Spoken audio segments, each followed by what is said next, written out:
what came from a personal need and passion in 2020 while she was a student at university has exploded into a TikTok viral business. Because I'd basically fried my hair off, bleached it, done all sorts of things, my hair was completely, it was just horrendous by the time I was 18, 19, 20. The hair care market wasn't that great back then. You know, it's different now. You can go into Boots and you can buy professional grade products. You know, you can buy things like Redken and stuff off the shelf. You weren't able to do things like that. And I just went on a bit of a DIY mission, ended up concocting my own hair oil masks is literally what happened. And sometimes when I tell the story, it's almost so unbelievable I have to reiterate, no, this is literally how simple it was. And then I spent, I don't know, I can't even tell you an exact, maybe 16, 18 months making them, using them, blah, blah, blah. Really enjoyed it, really liked them. And until I made that video. Genuinely, I did not think that more than 10 people would buy it. So I had 10 bottles of it when I first launched, and that was it. And then Stephen just said to me, Lucie, this is going to transform your life. He was like, I'm telling you now, when this episode airs, you better get ready because life as you know it is never going to be the same again. And I was looking at him and I said, no, you've just said no. You've all rejected me. And he was like, this couldn't have gone any better for you. My name is Claudia Green, and this is She Did That, the podcast shining a spotlight on remarkable women who are breaking barriers and proving that greatness knows no gender. From female founders who have raised millions of pounds, the investors changing the landscape as we know it, to survivors of tragedy who have achieved the amazing, and many more. We will share the stories of these incredible women who will inspire and empower you. In order to support us and these women, please subscribe on your viewing or listening channel of choice so we can continue our mission of sharing the stories that should and need to be heard. My guest today is hugely exciting. What came from a personal need and passion in 2020 while she was a student at university has exploded into a TikTok viral business, an appearance on Dragon's Den. I'm so excited to introduce Lucie Macleod of Hair Syrup. Right, I'm going to start where I always start, which is just to get a little window into earlier life. So where you were born, set up, like what childhood was like, what you studied, and then we'll kind of shimmy on over into your entrepreneur journey. Okay, I like talking about this. I feel like people are really interested. They hear so much about the business and what I'm doing now. People don't tend to hear as much about who I was before Hair Syrup. So we grew up in the south of France. Wow. That's where my parents, my dad lived there for about 30 years, and that's how I met my mum. And then we moved over to Pembrokeshire in southwest Wales when I was younger. And then we went to primary school, secondary school there, which was a change, obviously, for everyone. But then when I was 18, I went to uni.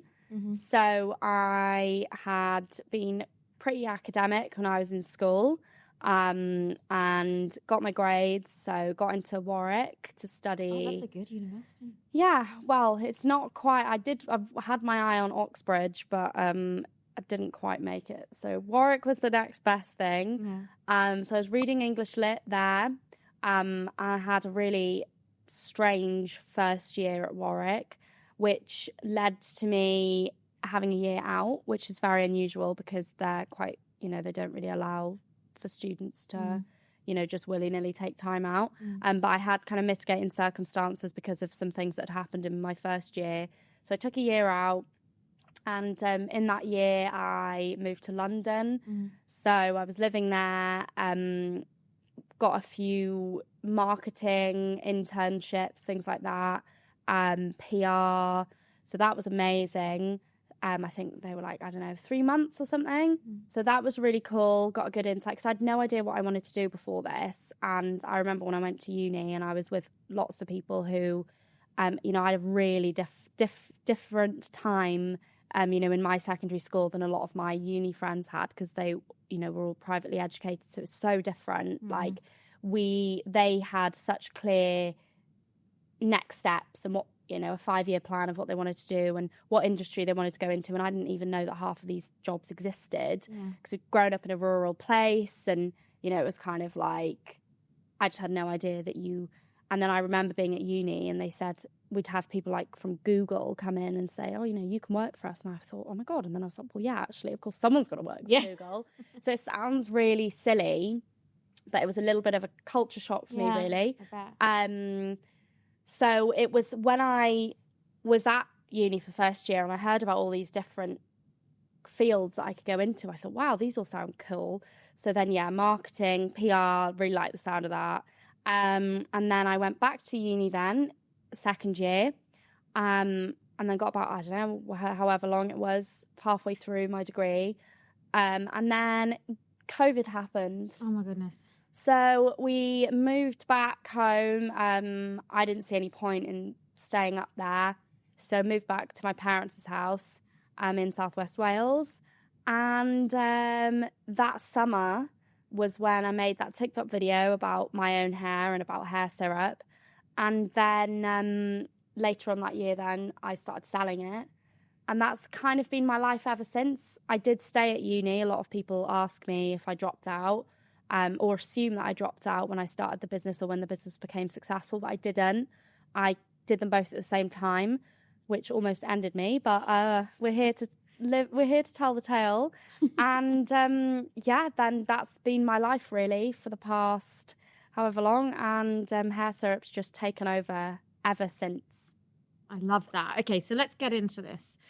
What was the reason why you needed to look at better hair care products? Like, where did this stem from? So it's funny speaking about it now in 2025 because hair care is such a big trending thing right now.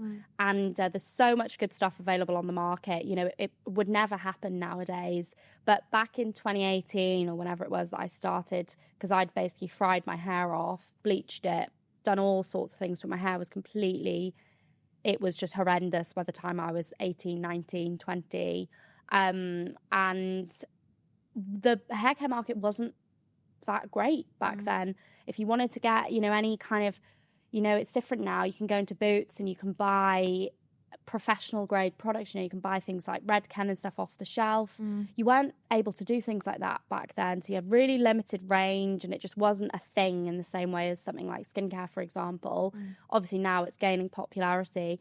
So there was just nothing that I could find that was giving my hair what it needed. I tried all of the conventional things and nothing was working. And it was quite literally as simple as that.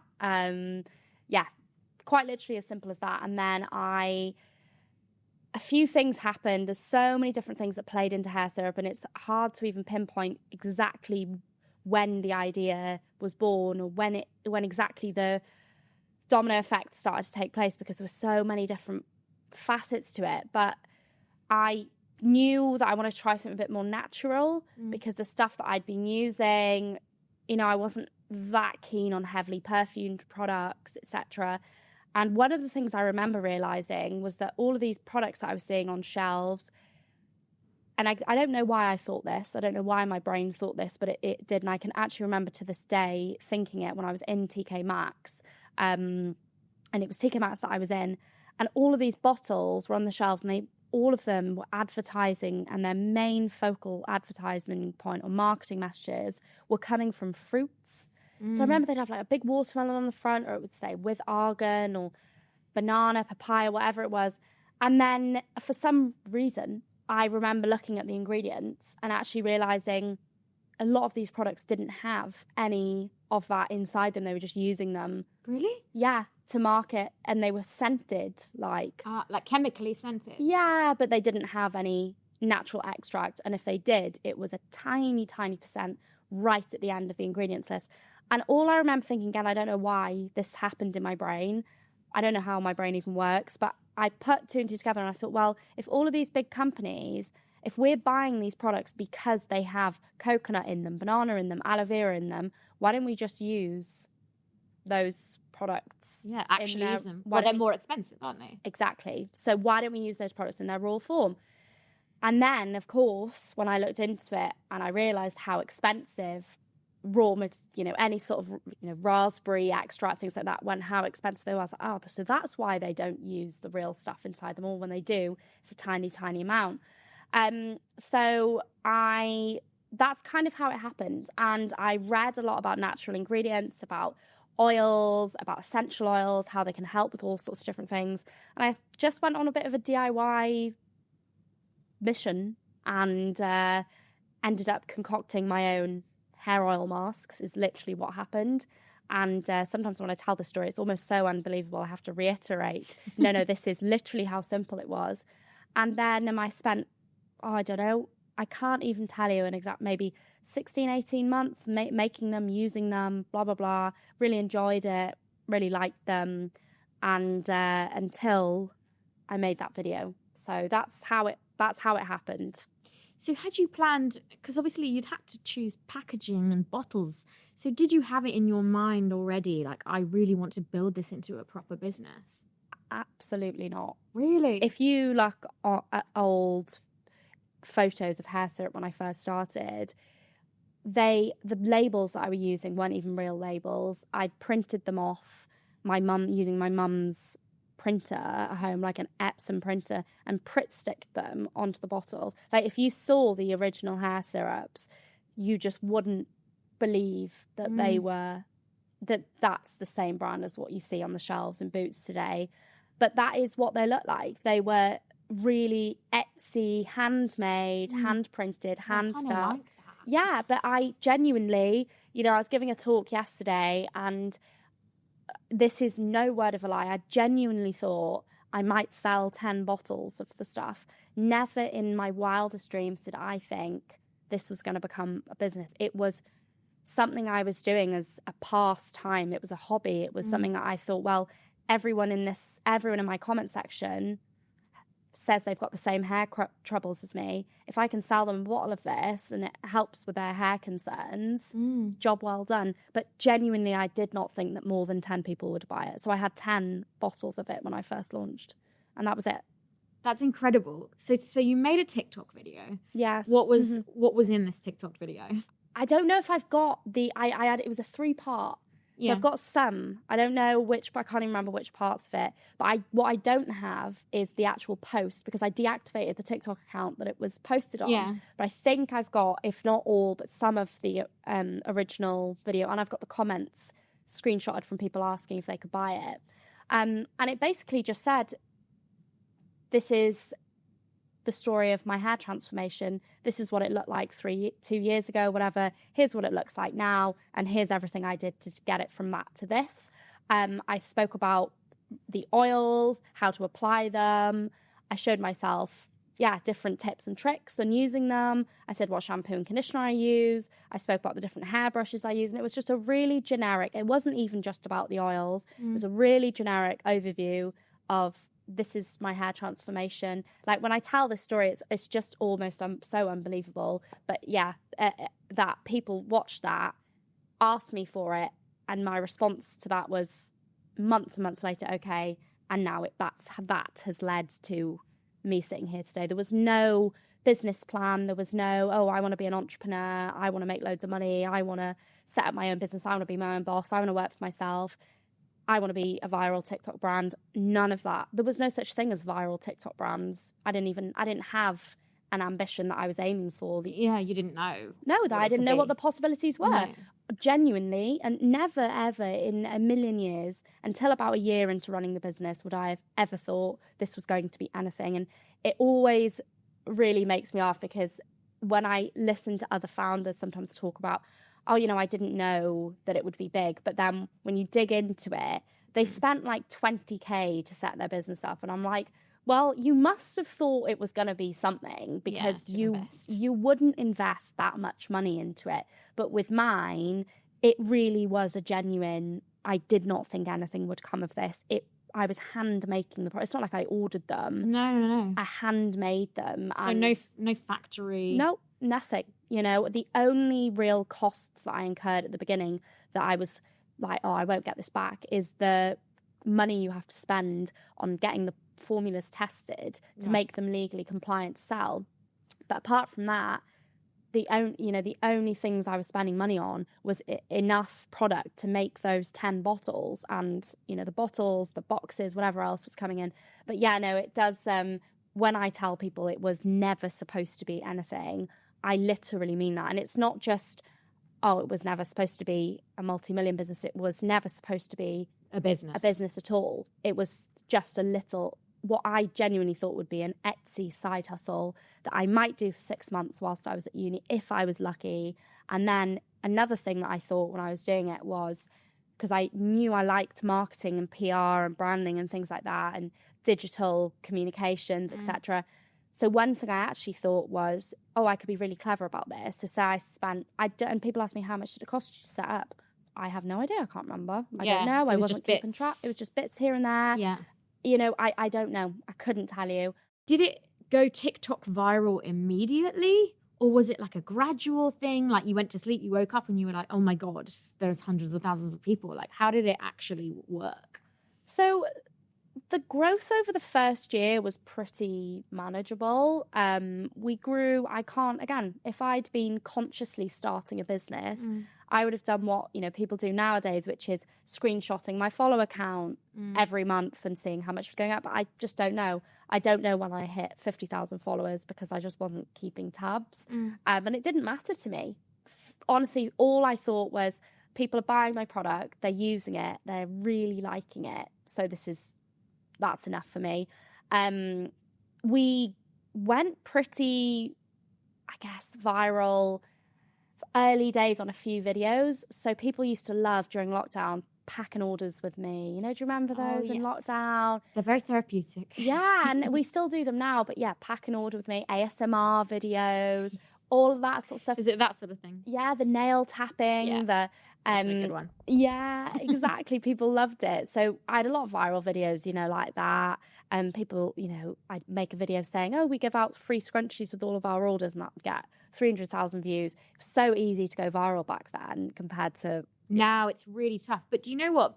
I think the genius is in the fact that you didn't intend to, because it seems like TikTok viewers and the audience on there and customers, they want genuine content. Not rehearsed, thought out marketing strategy. They want someone in their bedroom talking them through something and saying how it works. And it seems like that it came from a very innocent place of saying, I'm just going to share with you what I've discovered here as part of my passion. That's exactly what happened. And it's really interesting. I speak about this a lot with a lot of the other founders, because I've got lots of, you've got like Chloe Walsh from Chloe Mana, Laura, Mallow's Beauty, a couple of us who were kind of really there in the early days. And you see now, we were doing it, like you've just said, the word innocent just hits the nail on the head. We had no idea what we were doing. There was no such thing as founder-led content. It was just us, because we were running businesses from our houses or from our spare rooms or from whatever we were doing. There was no strategy to it. But now it's interesting that has become a strategy. And you see people and they've clocked on like, oh, look at Chloe or myself, for example, and look at those videos of them in their bedroom, and people really like that story. So now people are following that path or that framework that we've unintentionally set out. Like I said, there was no thought in it. We didn't know anything. We were the first people to do it. We didn't know that people would like videos about us in our spare bedroom saying, oh, look, I'm putting a scrunchie in your order. We didn't know that people would like that, but they did. But nowadays, it's really interesting because you can see that people are capitalizing on that. Yeah. On our something that we'd stumbled upon quite accidentally. And you got like Zara as well from Delicious Body, all of those, Zara, she started her business in a kitchen as well. So kind of we all have that real organicness to it. And I think that everyone talks about that, but now it's not so organic anymore and it's more difficult to spot what is organic and what isn't, because that's what everyone's going for. But I'm like, if you're doing it consciously, is it really organic? I don't know. Yeah, I think it's gets harder to spot. I mean, a lot of businesses are very formulaic, and when I interview founders, there's a very clear formula to how it got from A to D. And you can see, oh, I did this and I put this amount of money in, and this was our marketing strategy. And then I hired a PR person and they got us in X, Y, and Z magazine. And you sort of see the journey. But obviously with what you've done, it's, first of all, you've innovated because it's something completely new that didn't exist, which is kind of the dream kind of product to produce, because it's very difficult to think of, okay, what doesn't exist right now? Yeah. That's difficult. Like, you kind of have to have a life experience of thinking, I wish this existed. A problem. Exactly. So you came from like a very genuine angle in that you wanted a product that was actually decent and had high quality ingredients. Low price point. Low price point, and that actually worked. Yeah. Do you have, in terms of, I'm not going to ask you exact figures, but do you find sort of after that first year of selling, did you start to see like the same sort of customers come back and repeat order? Yeah, so we were lucky really. What was happening was, I think, well, the first year of trading, we made £40,000 in that. Pretty good from just starting in your kitchen. And do you know what? People listen to my figures now when I say, you know, this year now we're projected to do around 12 mil, and people say, shock, oh my gosh. And I actually have to stop and say, but do you know what was more impressive? Is that I made £40,000 in the first year. And that is, for me, so much more. Like, I'm more proud of myself 2020, 2021 me than I am of 2025 me, because that for me is just so impressive. I don't even know how I did it. And genuinely, if I put myself back in that girl's shoes in 2020, with everything that was going on in my life at the time, you know, as a full-time student, I was renovating a house, I had hair syrup on the side, we were in a lockdown, I had loads of stuff going on in my personal life. I couldn't do it. Like, I will tell you that for a fact. I could not relive that experience, and I don't think I have the grit or the strength or whatever it takes to do that again. But that was more impressive for me, was that I did that £40,000 in that first year. On your own. And even if I hit, no matter how much money I make, how many millions I make in a year, it will never, ever be as impressive to me as that first year. But what was happening was people were using the products. And this is the thing with creating a business. Anyone can do something and it can go viral and you can sell loads of stuff, but it's the repeat customer. Exactly. It's so expensive. When the business grows, it's different when you're in the early stages, but acquiring new customers is so expensive, especially if you're doing it through targeted ads, etc. But with me, it was a really nice, real, organic, genuine growth and a lot of word of mouth. So the amount of people who would use the products, we weren't using ads. I didn't know how to use Meta ads. Yeah. I didn't know how to use Google ads. I didn't know what SEO was. I didn't know any of it. Like, I'd had a tiny bit of experience, you know, doing those internships, but that was it. Like, I didn't know what I was doing. I wasn't allowed to look at anything like that. I was just doing, you know, intern work. Nothing, you know, I wasn't doing anything, you know, nothing like that. But people were recommending them to their friends and family. And it was this, oh my gosh, I found this really niche product. You need to try it. And then they'd say, oh, I used it to help my hair grow, or I used it for hair loss, but you've got dandruff, or my partner's got dandruff. So I've seen them post about this product and you should try this one. And it was this really lovely, even though we were a social media brand, there was this really lovely, natural word of mouth that happened around it. That allowed us, like I said, to grow the way we did. So that was really lovely. And yeah, we had customers just coming back, and we get comments on our TikTok to this day. Most days, I've been a customer since 2021. I've been a customer since 2022. We'll never stop buying this. Customer for life. I've put my mum, my dad, my sister, my auntie, my husband, they're all using it. Love it. Like, we're really lucky in that sense. So yeah, we were really quick to identify our target customer, which was, you know, and you can get into the nitty gritty of age, demographic, etc. But really what our customer base is people of any age, of any gender, who have got a problem with their hair or scalp that they're struggling to fix. That is who we're targeting. And there are a lot of people out there with hair and scalp problems. I think anyone you speak to will say, I wish my hair was slightly less greasy. I wish my hair would grow a bit faster. Yeah, I get a bit of breakage though. Yeah, it's not as soft as I'd like to be. Yeah, I'd like to have more shine. Everyone has something. And at Hair Syrup, we have a solution for all of those problems. So we're in a really good position, and it makes it so easy for the brand and the products to just sell themselves because people literally do it for you. And how many products do you have in your range? So we've got 8 pre-wash oils at the moment. So they're what we're most viral for. You know, and you apply them to your scalp lengths and ends. You know, people have probably seen the Rapunzel one, really popular, floating around your TikTok or whatever. And then we've got 3 leave-in oils. So what we found was when the brand matured a little bit, people loved Hair Syrup, trusted it. But these are pre-wash oils, and people wanted products that they could use on the daily. So if they just curled the hair or straightened it or washed it, they wanted a product from us that they could use every day, and it didn't have to be. The pre-wash treatments, I mean, some people do use them for that, but that's not what they're meant for. It's not what we advertise them for. So we got 3 of those. So yeah, really small range, and I intend to keep my range small. We've discontinued quite a few products, not because of any, you know, it's not because they're quality issue or performance issue, just because they don't sell.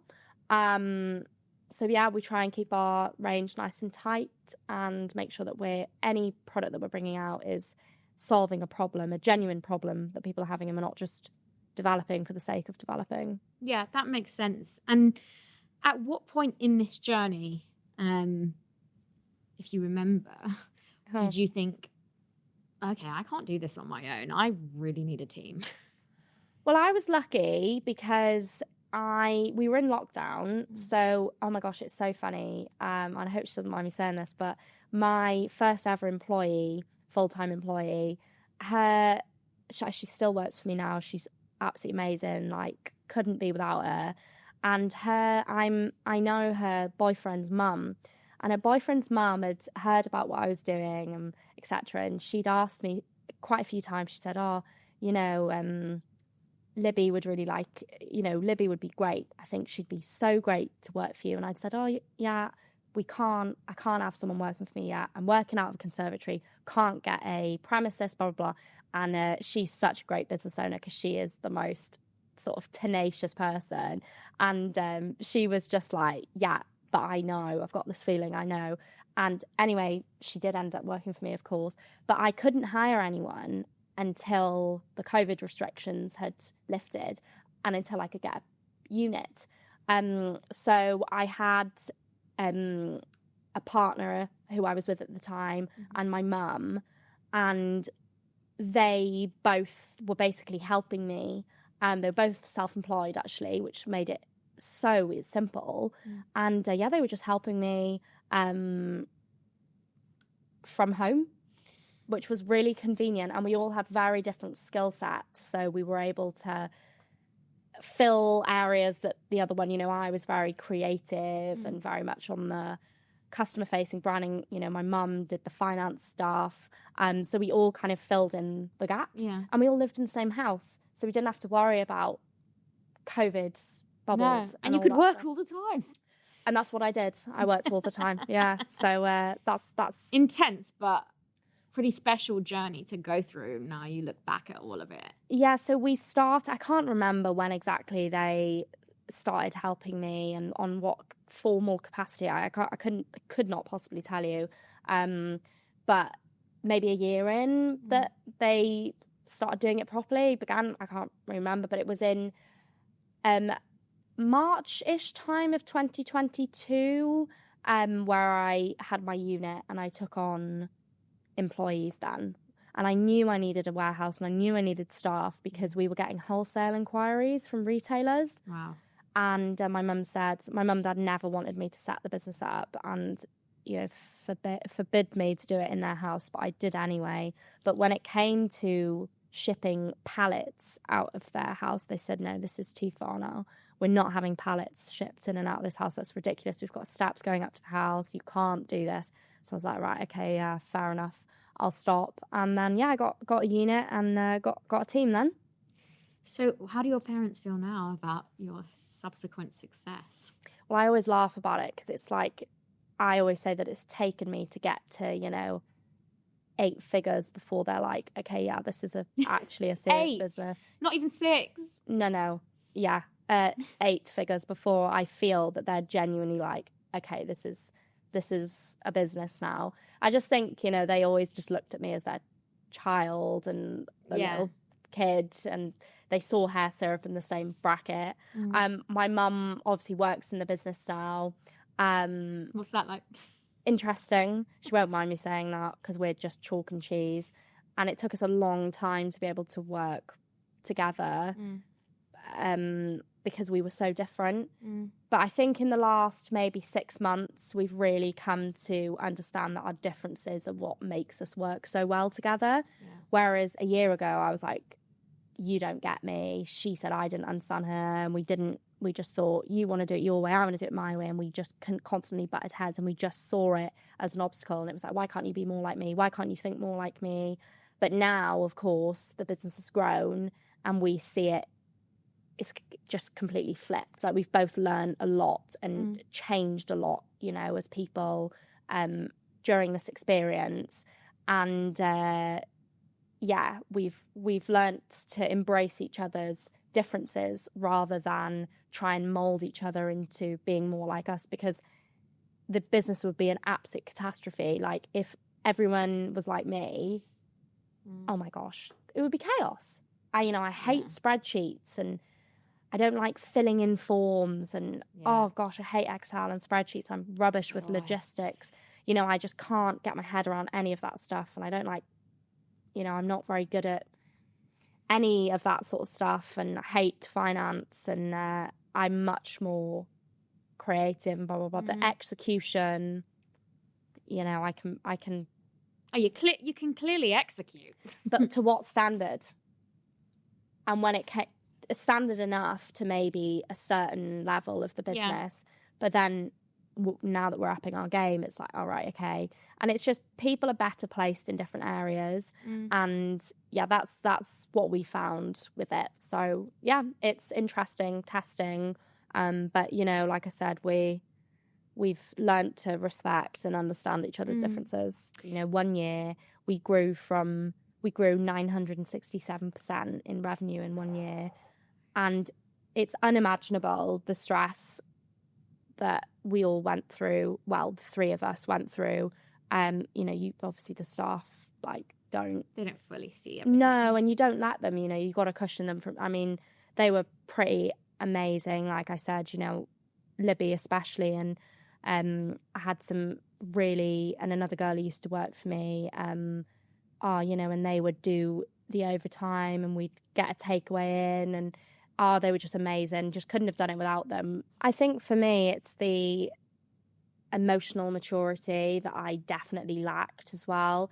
I was really emotionally up and down. I mean, I'm still a little bit now, but nowhere near the level that I was a few years ago. And, I couldn't really regulate my emotions very well. And I was just, couldn't be objective about anything. I was quite highly strung, and I was figuring out who I was. I was still a, just finished teenage years. I had no idea. I'm so different. Like, if people who knew me when I was 20, met me now at 20, oh God, I'm so 25, just turned 26. Happy birthday. Thanks.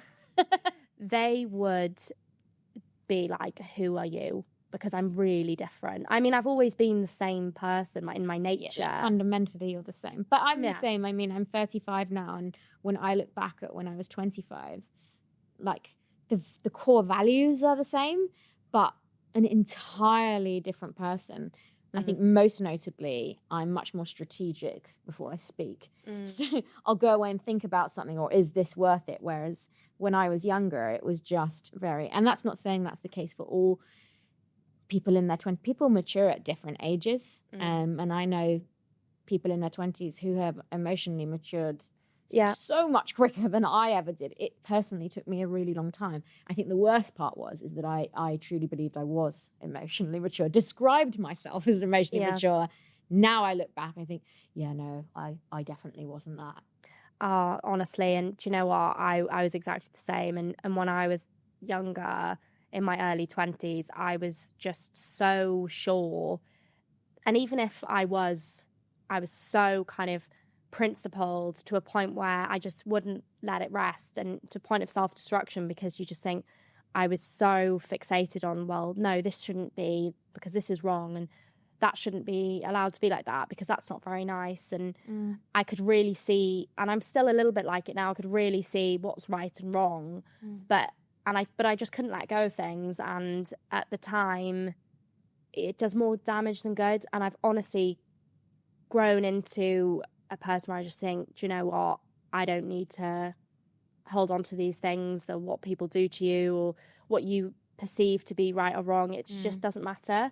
And you just need to move on and just drop it. Whereas when I was younger, I just held on to things and just absolutely fixated, and I just couldn't leave it. I was like, no, we need to do something about this, and I need to talk about this. And me too. I was just like, I look back and I'm like, Lucy, relax, like, just chill. It doesn't matter. It's not going to matter in 5 years' time.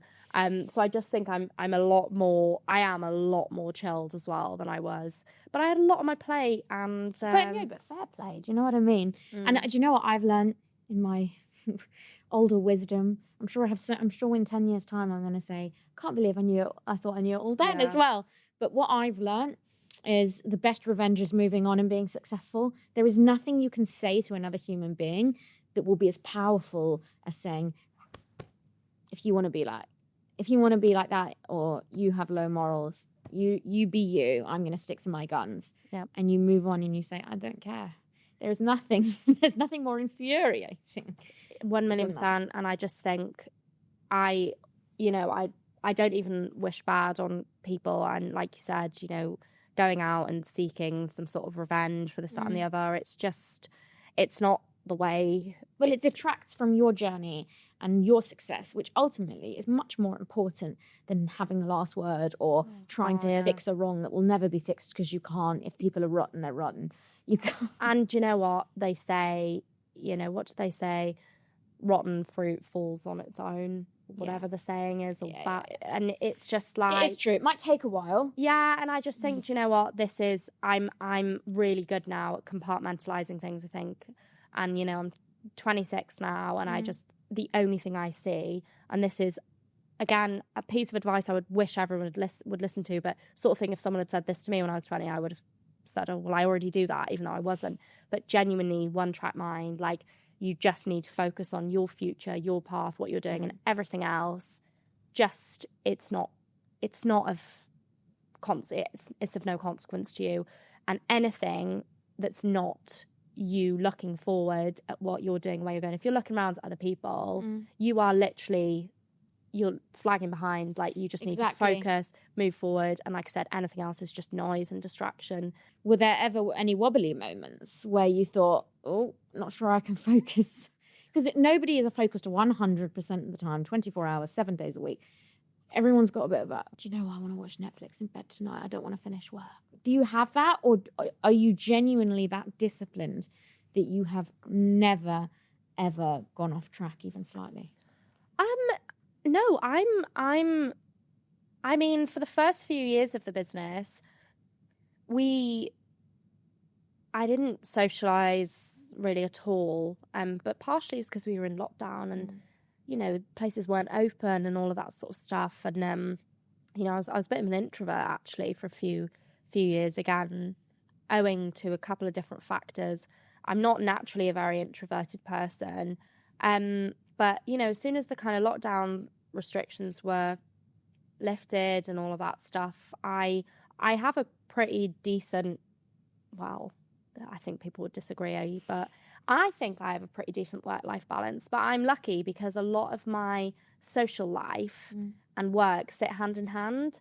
So I get invited to a lot of things through hair syrup, and I don't mind going there and taking my camera out and making a couple of TikToks, you know, because I've kind of been invited there because of it anyway. So yeah, of course, like I'm one thing that I'm quite good at, and you know, Brad, who's my PR manager, loves to call me a diva, but I'm not a diva, but I have really strict boundaries. So he's often pulling his hair out because I will be very stern on, I'm not working today. If I want a day off or a morning off, unless it's an absolute emergency, again, this takes time. It's taken me 4 or 5 years, but I'm good at saying, no, I'm not going to, no, I can't take that last minute meeting unless it's absolutely urgent.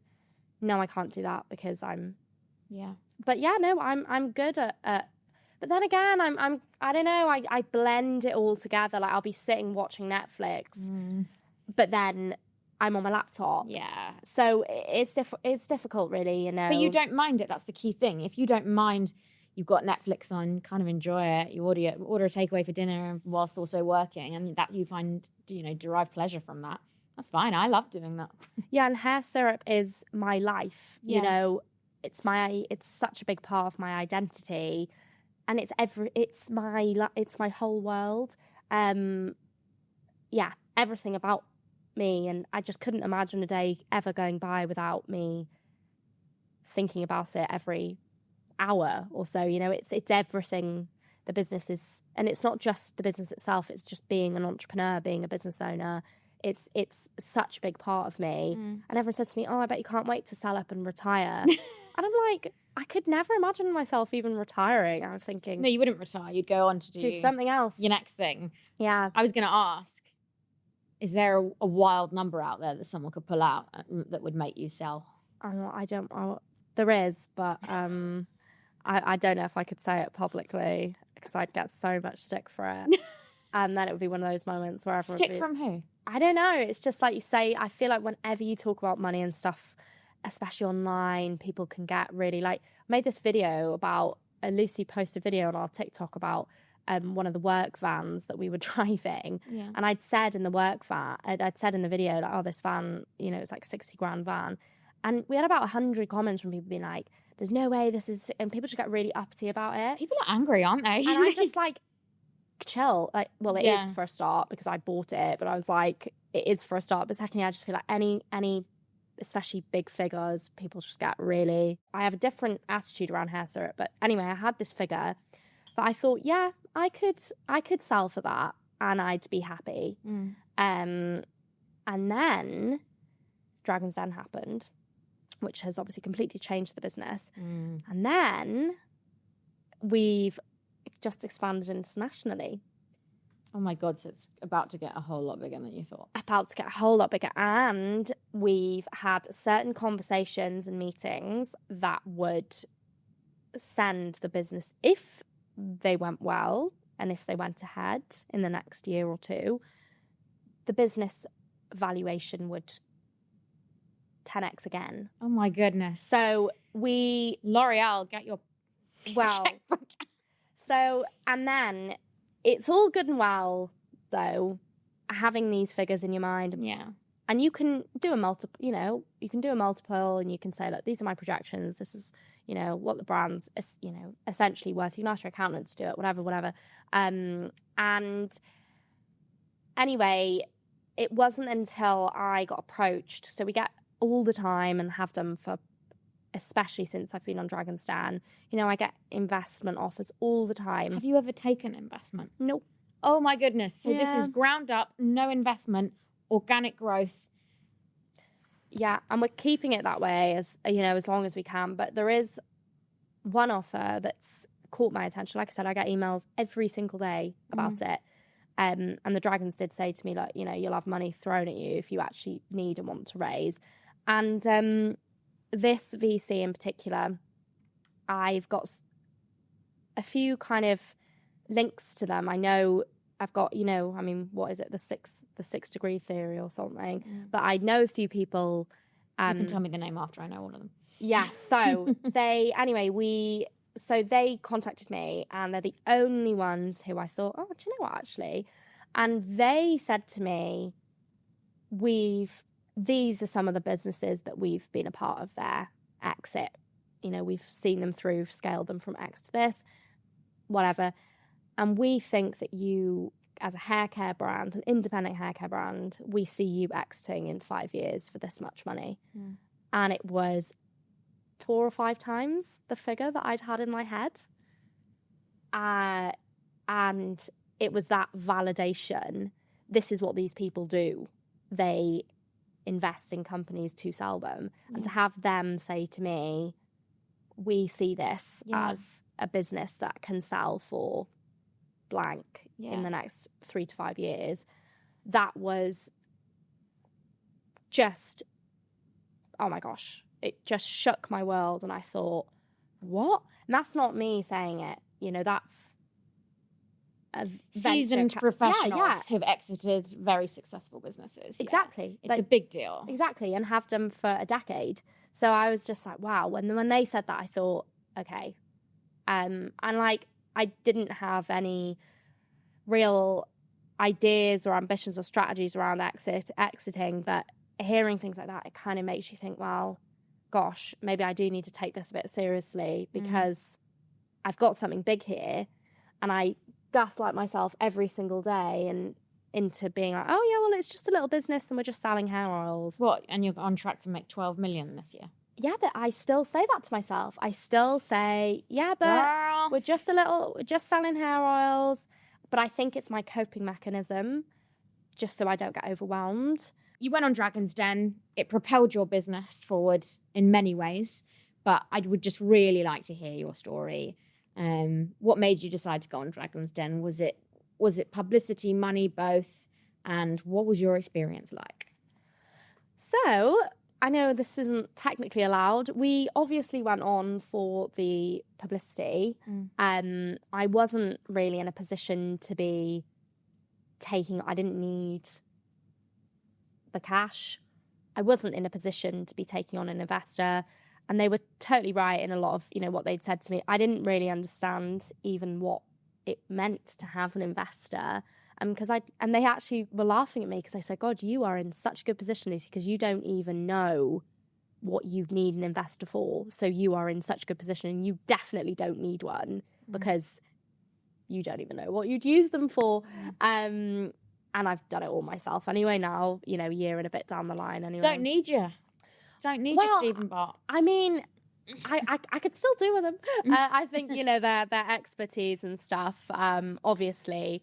But yeah, I got asked to go on, and I got told by a few people around me, don't do that. That's so silly. Don't go on TV. But I was like, nah, I want to say yes to this. I wanted to say yes, and I do this all the time. I say yes to as many opportunities that I get handed within reason, as I can physically, my diary physically allows. You know, I hate saying no to things, so I say yes to most things I can do, because you just never know what's going to come from it. So I said yes, and there's quite a long period of due diligence before you go on the show, and it went on for ages. And anyway, eventually I was like, okay, right, today's the day. And I was really, really nervous. I just had this vibe about going on there, and I'm a pretty confident person. But I don't know, there was just something in the air, and it was so funny because I went in and shaking before I was going on stage. I was terrified, and went on, fluffed my lines, had to start again. My voice was shaking. Everyone says to me, oh, you looked so confident when you were giving your pitch, which is so funny because I was shaking when I was giving it. So I gave my pitch, all fine, and they were lovely, you know, at the beginning, all great. And what a lot of people don't realise about Dragon's Den is that, okay, so this isn't typical for most people. So I think the average pitch is about 45 minutes that they're in there for. And then it gets trimmed down to, you know, between 8 and 10. I was in there for 3.5 hours. And then it was trimmed down to 15 minutes.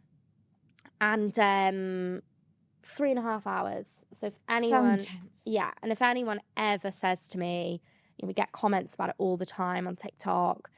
And I just think to myself, well, you go on there then, and you see how you do. Because I dare anyone who thinks that they're whatever shit hot, whatever, to go on there for themselves and see what it's like. And I'm not by any stretch of the imagination some sort of a know-it-all.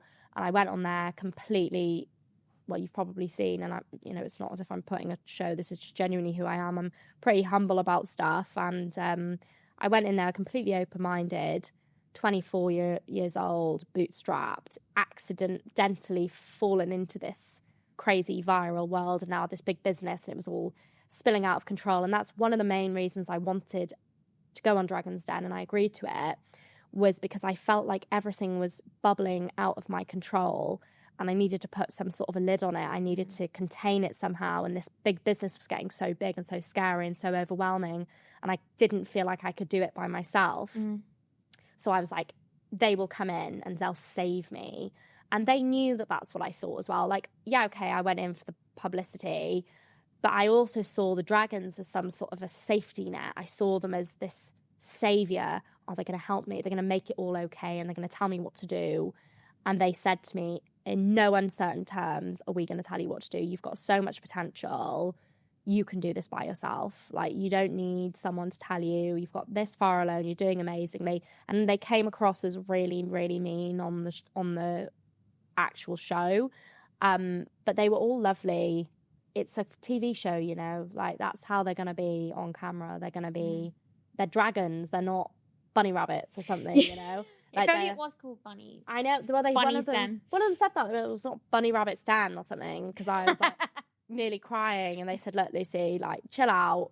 This is how it is on this show." So, but I didn't know what to expect. I didn't know anyone. Oh, actually, that's a lie. I did know someone who'd been on Dragon's Den, but I'd never spoken to her about it before. Yeah.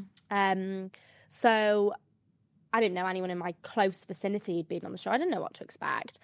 And then it wasn't a very nice experience, to be honest, when I was on the show. And there's a part of that you did see, a part of the clip where Deborah Meaden says to me, "You're not listening to what we're saying. You look so," she said something like, "I've never seen a multi-millionaire at 24 look so downtrodden." And I wasn't listening to what they were saying. I was just hearing, and I am sort of predispositioned to do that anyway. I'm really, really, people would never think this about me because, I have quite a hard exterior, but I'm really, really sensitive. If I respect someone and care about someone, which to the dragons, they were my idols, I thought, I want to be like you when I grow up. So to hear them not like me and accept me and not like my business was just the worst. If it was Joe Blogs down the road or someone on TikTok, I am like, okay, water off a duck's back. But like I said, if it's someone who I care about and respect, it really hurts me, and I'm really sensitive. And it doesn't matter what they were saying. If I have that criticism, I was just gutted. It's not like I was being, oh, I didn't have an attitude about it. I was genuinely just devastated because I thought they didn't like me. And they said, this is not, you're amazing and the business is amazing, but I just wasn't listening to it. All I could hear was, we've said no. And it just negated anything good they were saying and anything good that I'd done. But yeah, they tried to talk me round and assure me. And the best part about the experience to this day, and really amazing part of my life actually, was when I'd left the pitch, I had all those no's, whatever. I was crying. I went out backstage and I just said, oh my God, what have I done? Like, I've messed that up. This is my fault. I've ruined it. The producer was like, Lucy, what are you talking about? This is going to be absolutely TV gold. You're going to be a star. I looked at him, I said, a star? I've just embarrassed, humiliated myself on national television. I'm not. I was like, everyone's going to hate me. The dragons hated me. And they were all really laughing at me, but not in a cruel way, because they said, you don't know what's just happened, but you'll see. And I was like, no, I've just made a complete fool of myself, and none of them like me, and, this is just awful. And they were just like, you wait, Lucy, and speak to us a year down the line. So I was like, what? And then anyway, Stephen Bartlett and Trini both came down to speak to me after the pitch, because they obviously knew that I was upset. Trini was lovely. And, I was chatting to her for a while, and she was so kind and reassuring that I hadn't done it. Because what I was worried about was I'd done something wrong. And I, in my nature, I'm a little bit like that anyway. When I'm around people I care about, I'm like, I don't want to upset anyone. I don't want to annoy anyone. And then Stephen just said to me, Lucy, this is going to transform your life. He was like, I'm telling you now, when this episode airs, you better get ready because life as you know it is never going to be the same again.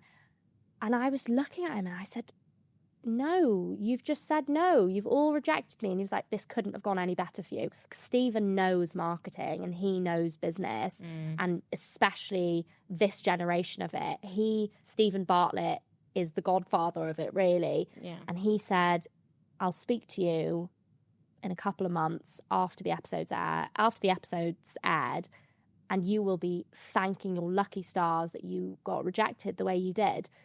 And he just said, this is going to be the making of you. I can see it. And I was just looking at him and I was just thought, what?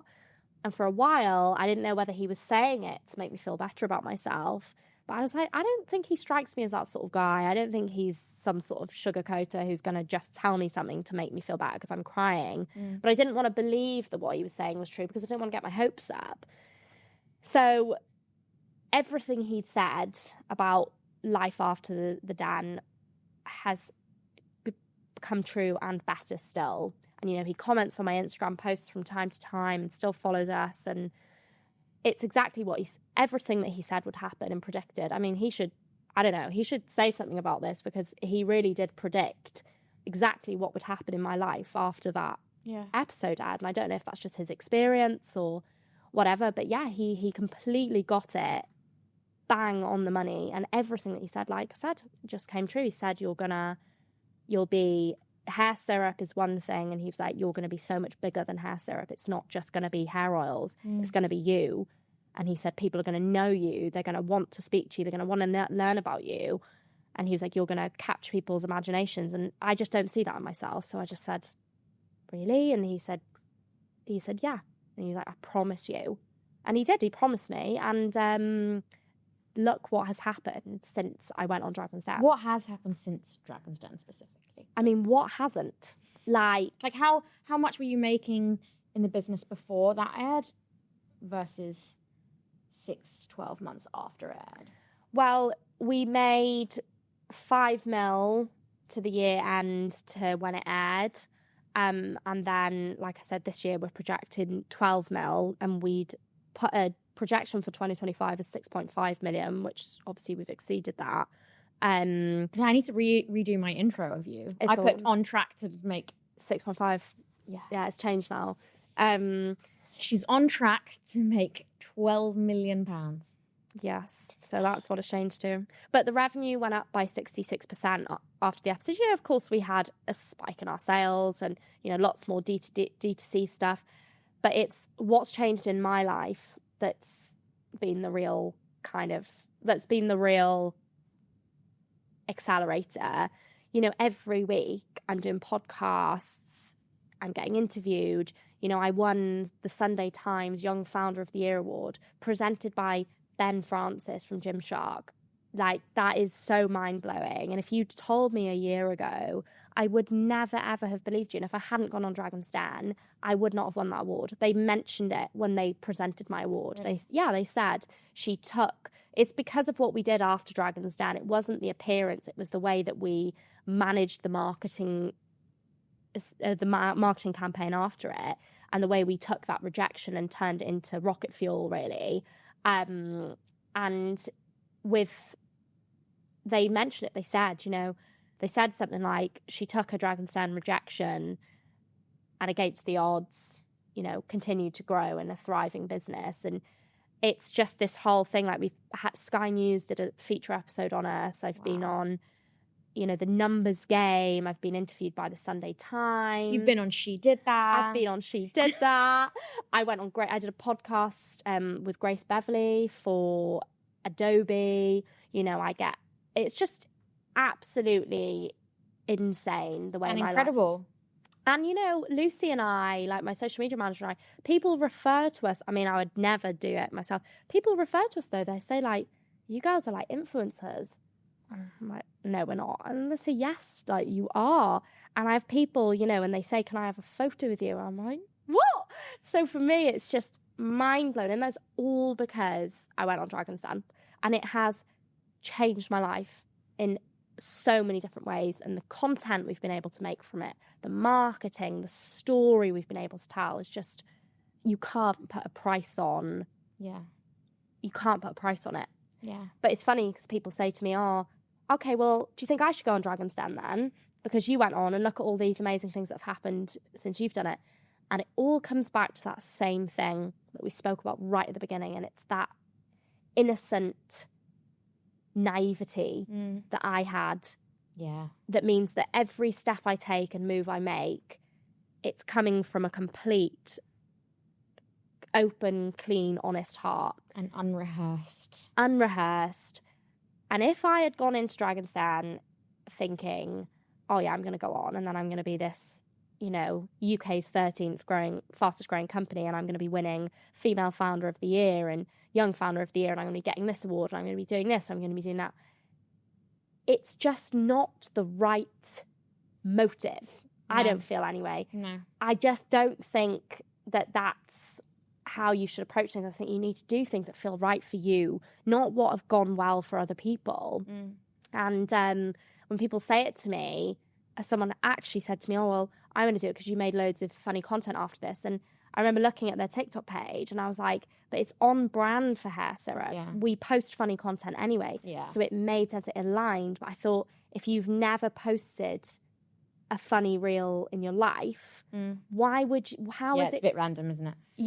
How is it going to make sense that you then go on and start making memes about the dragons? It just doesn't make sense. But for us, it just aligned. Yeah. And I love sitting back as a founder and just letting fate and the universe take you where you're supposed to be without trying to orchestrate things and force it and do things because you think it's going to look a certain way. You know, I went in open mind, open heart, and I've done that with everything in my business. I genuinely believe that the successes that I've seen have been because that's how I've operated.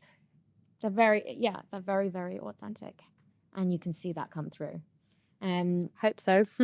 You can see from the success already. I already know the second my mum watches this, she's going to be like, I'm ordering 25 bottles of hair serum. Bless her. One last question before you leave me. Yes. You've got a business bucket list. You can only put 3 items on it. That doesn't mean you can't have more. For the purpose of this discussion, 3 things. They can be wild, they can be unrealistic, they can be so stupid you could end up in the White House. You're not even American. Give me your 3 of your business bucket list items. Oh my gosh, there are so many. You've got to pick 3. Okay. I really would love to do a TED Talk. Mm-hmm. Well, I'm sure that they would let you do that already. Do you think? I've seen far less. Enough? No, I've seen far less successful people do TED Talks. Okay, I'll start with the reachable ones. I really want to do something else on TV. Mm-hmm. I don't know what. Yeah, but I'd really like to do something on TV. Lucie and I have thought about doing podcasts and stuff, but there's something about television that really entices me. You almost need a series that's going to follow you around and see how you do what you do. And again, that sounds really conceited, but it's helpful to others. It wasn't me who proposed it. It was someone said to me, oh my God, you and Lucie would make amazing television. I said, what? And they were like, well, TikTok is sort of mini TV, isn't it? And I said, really? And they were like, yeah, look what happened when you went on Dragon's Den. And, you know, and I thought, oh, yeah, I mean, I guess. But I agree. I'm coming to the premiere, by the way. So I don't know, like, I'd love to do something like that. And I want Kim Kardashian to use my products. Fair. And it's not a million miles away because her hairstylist, Chris Appleton, his daughter uses them. Really? Yeah. So they're my 3 ambitions. I like them. Yeah. Come on, Kimmy K. Come on, Kim K. Your hair will be so beautiful. She has those she's constantly like, her hair is like so she bleaches it all the time and she's often on talking about hair journeys and stuff. And I'm thinking, please. You really need this. I could just sit and drink tea and eat biscuits with you and talk about life for hours and hours and hours. But I feel like this episode has to end somewhere. But you've been a joy. And I'm in total awe of your journey. Some hints of jealousy there, but I think it's good to be honest about that. And yeah, I don't think you've even touched the sides here. Like, I think this is just The beginning. the beginning. Seriously, this is going to be globally huge. I'm going to follow you on Insta and you're going to be like, hey, just landed in LA. Yeah, there are a few places I want to travel to. I want the business to take me to a few countries. You know, as you well. are allowed a holiday. I know, but it feels... No guilt. Use your spoils. I know, I've got a few countries I really want to visit, so hopefully the business takes me there as well, which looks likely with the trajectory, so... It will, and I just can't wait to see it. But yeah, those are my ambitions, and I love it. And the advice you've imparted is absolutely phenomenal for any aspiring founder, but particularly in the e-commerce space. D2C is just invaluable. So thank you so much. And yeah, watch this space. My pleasure. Thanks for having me.